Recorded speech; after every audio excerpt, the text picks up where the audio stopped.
Can you imagine? A woman who sold her house, poured her life savings into her daughter's business, only to have that very daughter publicly declare, "You're not family, you're just a guest," and order her to pack her bags and leave the house that very night? Not an apology, not a moment's hesitation, but what Vanessa didn't know was that the mother she had just kicked out still held something that could wipe out everything she had built.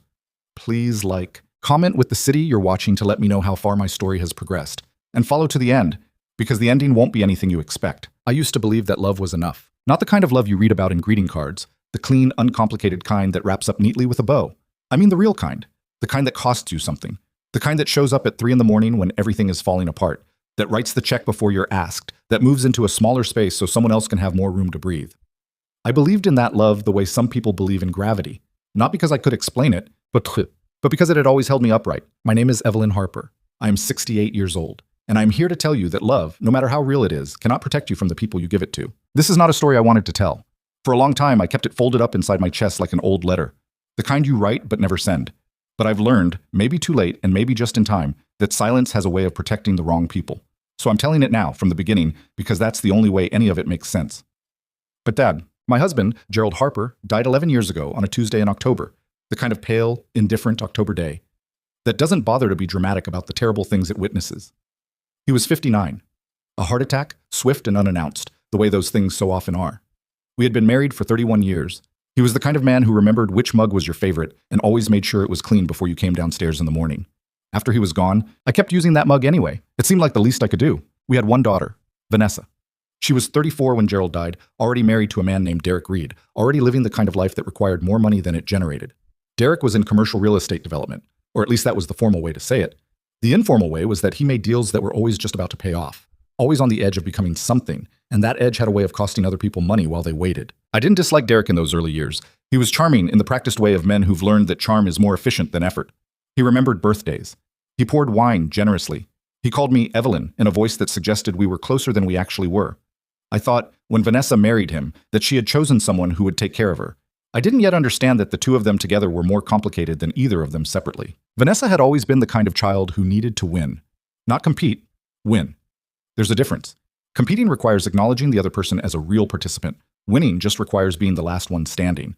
She was sharp-minded and relentlessly capable, and she had learned early that she was beautiful in the kind of way that made people want to give her things. I don't say that as criticism. I say it because it's true, and because I think, if I had understood it better when she was young, I might have done something differently. I might have taught her that beauty and capability are tools, not entitlements. But I was her mother, and like most mothers, I mistook admiring her for knowing her. After Gerald died, I had the house, our house, the one on Birchwood Lane, the 4-bedroom colonial that Gerald and I had bought when Vanessa was 7, the one with the garden he planted every spring, and the creaky third step on the staircase that I never fixed because he always said he'd get to it. I had that house, a modest life insurance payout, and 31 years of a life that suddenly had no center. I also had Vanessa. And for a while, that felt like enough. What? She called me 2 years after Gerald died. It was February, and I remember the cold that month was the kind that didn't just get into your bones. It got into your thinking, made everything feel more fragile than it probably was. "Mom," she said, and her voice had that particular texture to it, the one I recognized from childhood, the one that meant she wanted something significant and was figuring out the best way to ask. Derek and I are in trouble. Real trouble. Not just cash flow trouble. I sat down at the kitchen table. The one Gerald and I had bought at an estate sale in 1989, the one with the uneven leg that we'd shimmied with a folded piece of cardboard for 30 years. "Tell me what's happening," I said. What was happening, as Vanessa explained it over 45 minutes of increasingly detailed financial horror, was this. Derek's development company had overextended on 3 simultaneous projects, 2 of which had hit regulatory delays, and 1 of which had a contractor dispute that was working its way toward litigation. Their operating line of credit was maxed. Their personal assets were largely encumbered. They needed capital, real capital, not a loan, not a short-term fix, or they were going to lose everything. "How much?" I asked. A pause. "To do it right? To actually stabilize the business and position it for the next phase? Around $300,000. I was quiet for a moment. "Mom, I know what I'm asking." "Do you?" "I wouldn't ask if I didn't think it was going to work. Derek has a contract, a real one, not a maybe, with Pinnacle Group. It's worth over $2 million once construction starts. We just need to bridge the gap." I looked around the kitchen, the uneven table, the mug Gerald used to fill for me before I came downstairs, the garden visible through the window, bare and gray in February, waiting for someone to tend it in spring. "Let me think," I said. I thought for 3 weeks. I talked to a lawyer, a general practice attorney I'd used for Gerald's estate, a calm, thorough man named Paul Whitfield, who had the gift of explaining complicated things without making you feel stupid. He looked over what I described of Derek's business situation, asked careful questions, and then said to me, "Mrs. Harper, if you do this, make sure everything is documented. Ownership interests, repayment terms if applicable, everything. Don't do this on a handshake." "It's my daughter," I said. "I know," he said. "That's exactly why I'm saying it." I heard him. I heard every word. And then I made the decision that would define the next decade of my life. I sold the house on Birchwood Lane. But it took 6 weeks to close. I had a buyer fairly quickly. A young family, 2 parents, and a toddler, and another one on the way, who walked through the rooms with wide eyes and talked about which bedroom would be the nursery. I watched them fall in love with Gerald's garden, and I thought that was right, actually. Gardens are for people who intend to stay. I netted just over $320,000 from the sale, after the remaining mortgage and costs. 300 of that went to Vanessa and Derek's business, split, at Paul Whitfield's insistence, as a documented investment in their company, granting me a minority ownership stake in the underlying land assets associated with their flagship development project, a mixed-use parcel in the Westgate district that Pinnacle Group was interested in. It wasn't a loan. It was a stake. Paul made sure of that, and made sure the papers said so clearly. The remaining $20,000 I kept for myself, for expenses while I figured out what came next. What came next, it turned out, was Vanessa's invitation. "You sold the house," she said on the phone, and her voice had a different texture now, softer, almost uncertain.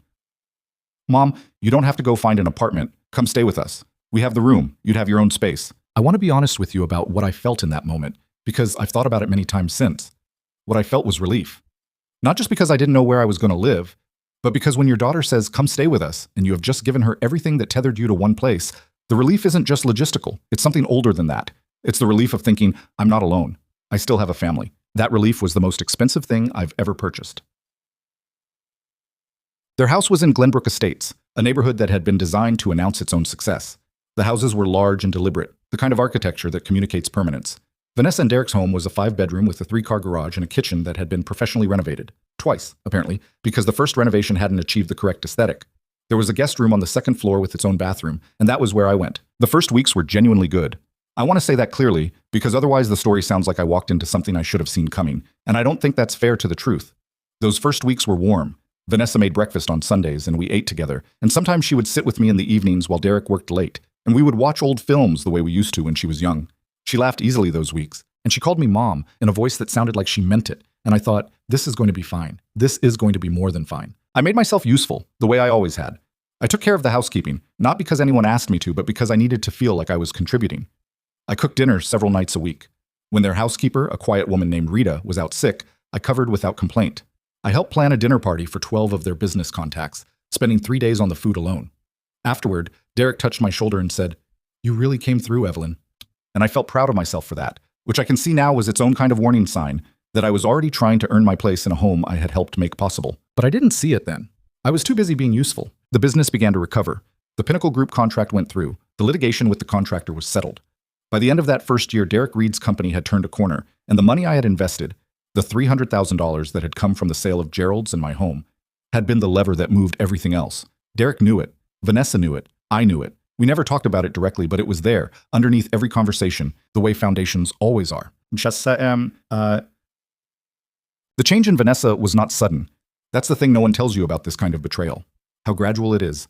How you keep giving the benefit of the doubt because each individual thing seems small. Seems like maybe you're misreading it. Seems like maybe this is just stress or a bad week or a difficult period that will pass. The first thing I noticed was the way she started speaking to me in front of Derek. Not cruel exactly, but clipped, efficient. The way you might speak to a service person whose performance was adequate but not exceptional. When I offered an opinion at dinner, she would listen with a particular expression on her face, the one that meant she was waiting for me to finish. When I asked about the business, she would give me a short answer and redirect the conversation. I think she's just stressed, I told myself. The expansion's a lot. The second thing was the disappearance of Sunday mornings. The breakfast stopped without announcement. One Sunday I came downstairs expecting to find her in the kitchen and found instead a note on the counter. Derek and I are out. Rita knows where the coffee filters are. I stood in that kitchen for a while. Their kitchen, with their marble countertops and their professional-grade appliances, and I thought, this is fine. People get busy. The third thing was a conversation I overheard that I was not supposed to hear. It was late on a Thursday evening, and I had come downstairs for a glass of water. The kitchen and the sitting room are adjacent in their house, separated by a partial wall, and I could hear Vanessa and Derek's voices clearly from the hallway. "Starting to feel like we're running a bed and breakfast," Derek was saying. He didn't sound angry, which was almost worse.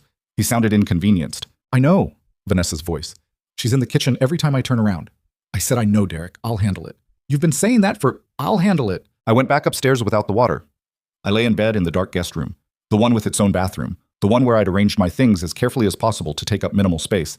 And I stared at the ceiling and told myself that I had misunderstood. That handle it meant something benign, that I was catastrophizing. I was 66 years old and I had nowhere else to go, and so I chose, very deliberately, not to understand what I had heard. "Mom," Vanessa said the following week, finding me in the garden. Their garden, professionally landscaped, nothing like Gerald's, where I had been pulling weeds because I needed something to do with my hands. "I've been thinking. You might be happier with your own space, something more independent. There are really lovely senior communities. I'm 66, I said. I know, I just mean, I sold my house, I said. I said it quietly. Not as an accusation, just as a fact that I needed to name out loud. Vanessa's expression did something complicated. I know you did, Mom, and we're grateful. Are you? A silence stretched between us. The garden smelled like cut grass and something floral I couldn't identify, and a bird was making noise in the hedge, and my daughter was standing in front of me, looking at me the way you look at a problem you haven't yet found a solution for. Of course we are, she said finally. I'm just trying to think about what's best for everyone. I went inside. I didn't say anything else. There was nothing else to say that wouldn't cost me something I wasn't ready to lose. But that night, for the first time, I took out the documents Paul Whitfield had prepared. The investment agreement, the ownership stake, the land asset documentation.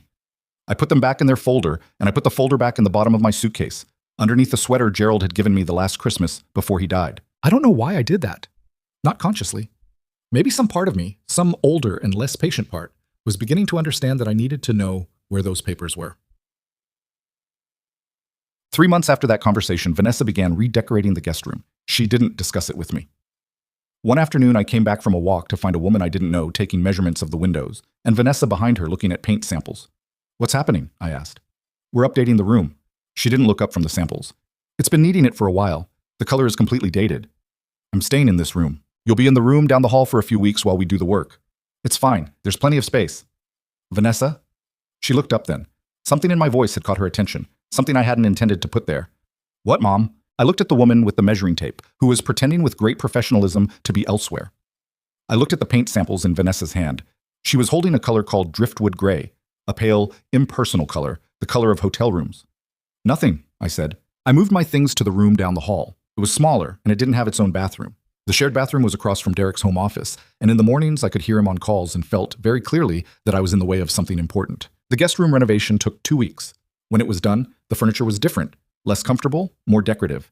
And there was no longer a reading chair by the window, which was where I had been in the habit of sitting in the evenings. I didn't ask about the chair. I moved a small upholstered stool in from the hallway and used that instead. I was learning, without quite admitting that I was learning it, how to make myself smaller. It was Rita who told me things I didn't know, and not because she was trying to. Rita was not a gossip. She was a woman of 50 or so who had worked for Vanessa and Derek for 4 years, and who treated me with a quiet, steady kindness that I came to value more than she probably realized. She didn't offer opinions on my situation. She just talked to me like I was a person, which, in that house, had started to feel unusual. She had the locks changed, Rita told me one morning. Not particularly. She was telling me because I had come home from an appointment to find my key didn't work, and she had let me in. Last week. She got new keys cut for herself and Mr. Reed. She didn't give me a new key? Rita looked at me with an expression I recognized, the expression of someone who doesn't want to be the bearer of news they shouldn't have to deliver. I can mention it to her. No, I said. I'll ask her myself. I asked Vanessa that evening. She was on her laptop in the sitting room, and she looked up briefly and said, "Oh, I forgot. I'll get you one," in the tone of voice that makes you understand the promise has already been abandoned. I never received a key. I started carrying my phone with Rita's number programmed as a contact in case I came home to a locked house again.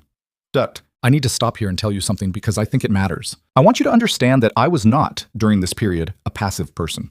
I was not, despite what I'm describing, a woman who simply absorbed these things without reaction. I had conversations with Vanessa, difficult, necessary ones, that went in circles and ended with her sighing and saying she didn't know why I was always looking for reasons to feel unwelcome. I wrote things down in a notebook. Dates, incidents, things said. Not because I had a plan, but because writing things down is how I've always processed pain. It makes the pain more real, and somehow, paradoxically, more manageable. I called Paul Whitfield twice during those months, just to check in, just to hear a calm voice say, "Your documents are in order, your interests are protected." I don't think I fully understood yet what I was doing by making those calls, but I made them. I also made a friend, which sounds like a small thing and was not. Her name was Dorothea. She insisted. And I met her at a library event, a book discussion group that met on the second Tuesday of every month. She was 71, a retired high school English teacher with a dry, precise humor and the general bearing of someone who had long ago decided that other people's opinions were their problem. She had been widowed for 8 years and had managed it with what she described as strategic stubbornness and very good wine. I told her a little of my situation. Not everything, not then, just enough. And she listened without offering solutions, which was exactly what I needed. "Come for dinner next Thursday," she said when I finished. "I don't want to impose." She looked at me with the expression I would come to know as her standard response to nonsense. "Evelyn, it's dinner. Come." I went. And for 4 hours, in Dot's small and cheerful house that smelled like books and something savory on the stove, I remembered what it felt like to be treated like a person whose presence is wanted and whose opinions have value. I drove back to Glenbrook Estates that evening with something in my chest that I hadn't felt in months. I identified it, as I turned into the long driveway, as not quite hope. Something more cautious than that. Something that was at least looking in the direction of hope. The house was lit up, and I could see through the front windows that Vanessa and Derek had people over. A dinner party I had not been informed of. I went in through the side door, said nothing, and went directly upstairs to my too-small room with its stool by the window. The sounds of their party drifted up through the floor for hours. Laughter and the kind of conversation that happens when people are comfortable and well-fed and among people they choose to be with. I read my book and I did not cry, which felt like a victory of some kind. And at the edge of my thinking, quiet and patient, was the knowledge of that folder at the bottom of my suitcase and the documents inside it, and a man named Paul Whitfield, who had told me once that my interests were protected. I was beginning to understand at last what it might mean to protect yourself. The dinner party I had not been invited to was not the last one. There were 4 more over the following 2 months, and I learned about each of them the same way. By coming downstairs and finding the house rearranged, or by hearing the caterer's van in the driveway, or simply by the particular quality of Vanessa's voice on the days before, that clipped, energized tone she got when she was performing for people she wanted to impress. Each time, I retreated, upstairs or to Dot's house, or to the library where the second Tuesday book group met, and where I could sit for 2 hours and be a person with opinions about literature rather than a problem someone was trying to solve. I told myself I was being reasonable, that I was giving Vanessa space, that the right thing to do was not to force a confrontation, not to make things harder than they already were. I told myself these things with great conviction, and I almost believed them. And the truth underneath, the truth I kept turning away from, was simpler and more humiliating. I didn't know what would happen if I pushed back, and I was frightened of finding out. That's the thing about being made to feel like a burden. It doesn't happen all at once. It's cumulative, like water damage, slow and invisible until suddenly the wall comes down. By that point, you've already adjusted your whole way of moving through a space. You've already started apologizing for being in rooms.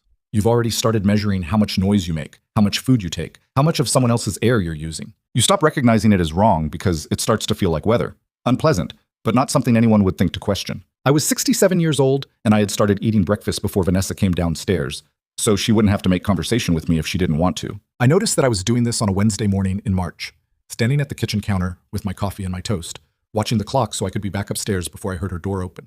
And in the noticing, something shifted in me.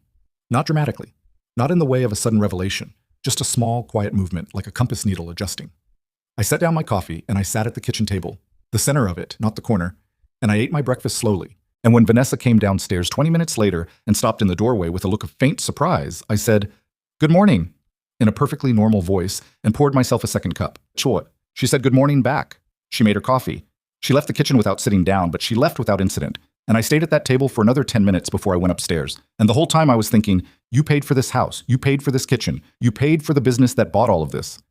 You're allowed to sit at this table. It was a small act of reclamation, but I held on to it. Well, the exclusions became more deliberate as spring came on. Not just dinner parties, actual decisions, real things, matters that concerned me even tangentially. Derek's company had begun a second expansion phase, leveraging the success of the Pinnacle Group project. I knew this because I read the business news and because I recognized the names involved, names that connected back to the Westgate development, which connected back to the land asset I co-owned according to documents in the bottom of my suitcase. I was not invited to any conversation about this expansion. I was not consulted, not informed, not even given the courtesy of a vague mention over dinner. I brought it up once. One evening when the three of us were briefly and unusually in the same room at the same time, Vanessa reading on the sofa, Derek crossing through on his way to his office, me coming in from the garden. "I saw that Pinnacle Group is moving forward on the Westgate Phase 2, I said. Just conversational, just stating a thing I knew. Derek's hand paused on the doorframe. He turned to look at me with an expression I found difficult to read, something between surprise and calculation. "Where did you see that?" "The business section. It was a brief mention, but I recognized the project name." "It's preliminary," he said. "Nothing's confirmed." "Of course." I looked at him steadily.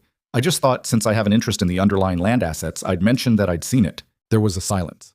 Vanessa had looked up from her book. Something was moving between the three of them, between her and Derek, a current of communication I wasn't part of. "We'll keep you informed," Derek said, in a tone that meant the opposite. He went to his office. Vanessa went back to her book. I sat down and picked up a magazine and read 4 pages of it without absorbing a single word. And that night I called Paul Whitfield and left a message asking if we could arrange a time to review my documentation. He called back the next morning. Everything is current, he told me. Your interest in those land assets is documented and hasn't been altered in any way. You'd be a named party in any sale or development agreement. And they couldn't proceed without my involvement? A pause. Not without your signature on certain transaction documents. Depending on what phase 2 entails, yes, they may need you at the table. Thank you, Paul, I said. And I hung up and sat very still for a moment, holding the phone in both hands. Somewhere in the back of my mind, a door had just opened. I wasn't ready to walk through it yet, but I knew it was there. But Dot noticed the change in me before I did. We were at her kitchen table on a Saturday afternoon, the kind of bright, windy spring afternoon that makes everything feel slightly more possible than it did the day before. She had made soup, which she always did when she sensed a conversation was coming, because soup, she once told me, gives people something to do with their hands when the talking gets hard. You seem different, she said, spooning broth carefully. Different how? Less like someone waiting for the floor to drop out from under them. She tilted her head. Still tense, though. What happened? I told her about the conversation with Derek, about the land assets, about Paul Whitfield's phone call. Dot was quiet for a moment. Then she said, "So they've been operating on the assumption that you either don't know or don't care." "Yes, I think so. And now you know and you care. I've always known. I've always cared. I just didn't." I stopped. I let myself believe that knowing was enough, that it would protect me without me having to do anything with it. Dot looked at me over her soup bowl with the expression of a woman who has taught 11th grade English for 30 years and has therefore seen every variety of human self-deception. "Evelyn, a fact in a suitcase doesn't protect you. A fact you're willing to use protects you." I thought about that on the drive back to Glenbrook Estates. I thought about it while I went through the side door and up the stairs and into my small room with its stool by the window. I thought about it while I sat looking out at the professional landscaping and the perfect hedges and the neighborhood that had been designed to look like it had earned everything it had. A fact you're willing to use. I wasn't there yet, but I was getting closer. June brought the heat and with it the party. I should say, the parties had been building to something in the way that everything Vanessa did built to something. She had an instinct for staging, for the reveal, for the moment. And the party in June was her largest yet. 40, maybe 45 people, a mix of their business world and their social one. A catering company, a bartender, string lights in the backyard, and the French doors thrown open to the warm evening. Vanessa had spent 2 weeks planning it. I knew this because she had been on the phone constantly, because the house had been cleaned in sections, professionally, and because there had been 3 flower deliveries in 4 days. I had not been asked to help. I had not been asked anything. On the evening itself, I came downstairs around 7, dressed simply. A navy blouse and dark trousers, nothing that required comment. I thought, this is my home too. I can be present in my home. It was the same small reclamation as the kitchen table in March. I was building a habit of refusing to disappear. The garden was already full of people. Music and voices, ice and glasses, the particular sound of people being their most impressive selves. I took a glass of sparkling water from a passing tray and stood near the French doors, watching. I knew some of these people. I had met them at smaller gatherings over the past months, or seen them in the photographs Vanessa kept on the entry table. Business contacts, mostly. The kind of people whose handshakes come with intentions. Vanessa saw me almost immediately. I watched her clock my presence from across the garden, and I saw something flicker across her face. Annoyance, or something sharper than annoyance, quickly controlled.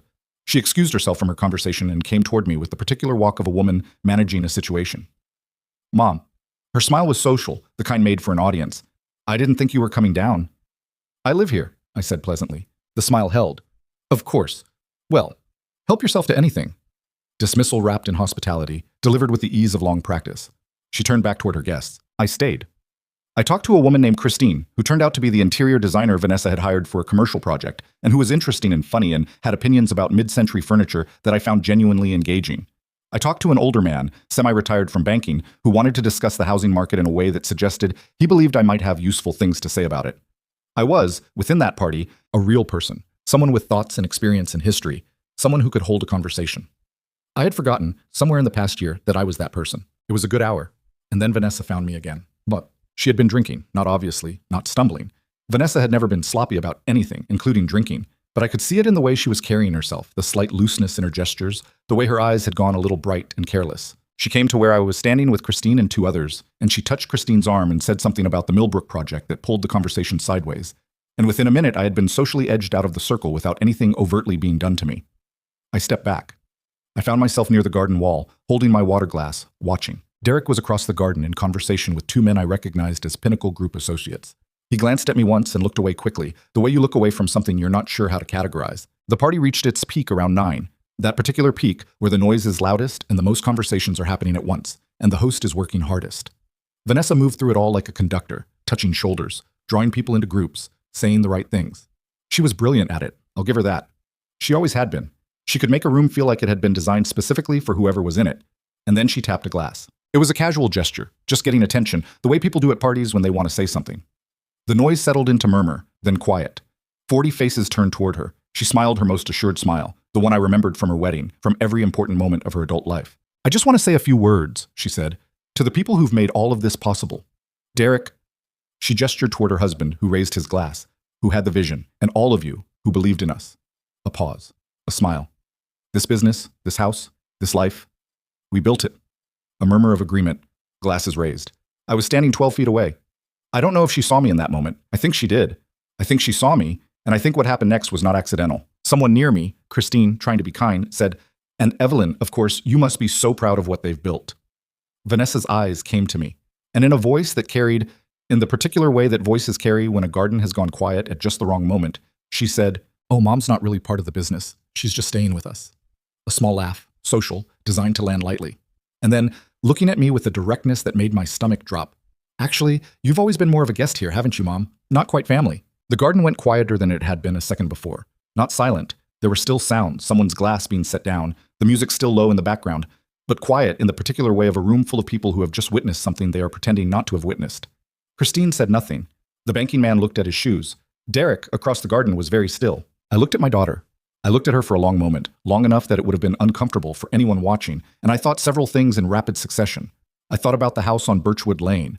I thought about Gerald's garden and the uneven table and the mug he used to fill. I thought about $300,000 in a folder in a suitcase, and a man named Paul Whitfield who had told me my interests were protected. I thought about every breakfast I had eaten early so she wouldn't have to see me, every room I had quietly left, every time I had said fine when I meant this is not acceptable. I set down my water glass on the garden wall. "Excuse me," I said to no one in particular, and I walked inside. I went to my room, not running, walking steadily up the stairs and down the hall into the small room with the stool by the window. I sat on the edge of the bed and I put my hands in my lap and I breathed. From below, I could hear the party resuming, the particular sound of people releasing collective tension, conversation starting up again, someone laughing too loudly to demonstrate that everything was fine. Vanessa's voice finding its register again. Music turned up slightly. I sat there for 40 minutes. I know because I watched the clock on the nightstand, watched the numbers change, and I made myself stay still until I had sorted out what was happening inside me. Because what was happening was complicated. There was humiliation. Yes, that was there. The hot and specific humiliation of being publicly reduced in front of people who don't know you and now never will. There was grief, because grief had become my constant companion over the past year and a half, and this was just a new reason for the same old ache. There was something that was close to rage, though I have never been good at rage. It doesn't sit right on me. It never has. And underneath all of it, something else, something I had to press on carefully to identify. Clarity. That was it. Under everything, under the humiliation and the grief and the approximation of rage, was a clarity so cold and clean it almost didn't feel like an emotion. It felt more like a tool, not quite family, just a guest. She had said it in front of 40 people. She had said it in the voice you use when you mean to wound and want witnesses. And what she had revealed in saying it was not what she thought she had revealed. She thought she had established her position, her ownership of that space, that life, that story. What she had actually done was clarify mine. I was not going to argue. I was not going to go back downstairs and demand an apology in front of a garden full of strangers. I was not going to cry tonight, not where she could see it. I went to the closet. I took out my suitcase, the large one, the one that had come with me from Birchwood Lane. I put it on the bed, open. I packed what I needed. Not everything, just what mattered. What was mine in the most essential sense. My clothes, my notebooks, the framed photograph of Gerald and me at Yellowstone, 1998, and from the bottom, wrapped in the sweater, the folder. I was downstairs with my suitcase before the party was over. I chose the front door, not the side door, not the careful, quiet exit. The front door, which opened onto the main hallway, visible from the sitting room where some of the guests had drifted. Vanessa was there. She saw me. Her face went through several things at once. "Mom, what are you—" "I'm leaving," I said. I kept my voice level. That cost me something, but I paid it. "You can't just—" "Where are you going?" "That's not something you need to worry about." She stepped toward me and her voice dropped, and for just a moment I saw something behind the composure, something that might have been alarm or something younger than alarm. "Mom, I wasn't trying to— It was just— People don't understand context. I was just explaining—" "You told your guests I was a guest in my own family," I said. "In the house I helped buy. At a party for the business I helped save." My voice didn't shake. I was surprised by that, and then I wasn't. "I heard you, Vanessa. Everyone heard you." Her jaw tightened. Around us, 2 or 3 people were watching with the frozen attention of people who desperately wish they were somewhere else. "If you walk out that door," she said quietly, "don't expect me to come after you." I looked at my daughter. I looked at her the way you look at something you made, something you gave your whole self to building, something that turned out to be different from what you believed you were building. "I don't," I said. "I stopped expecting that a long time ago." I picked up my suitcase. I walked out the front door. The night was warm and smelled like cut grass and distant rain, and the particular cleanness of a June evening in a wealthy neighborhood. I sat in my car in the driveway and I called Dot. She answered on the second ring, and I said, "I need a place to stay tonight." And she said, "I'll put the kettle on." And that was all that needed to be said.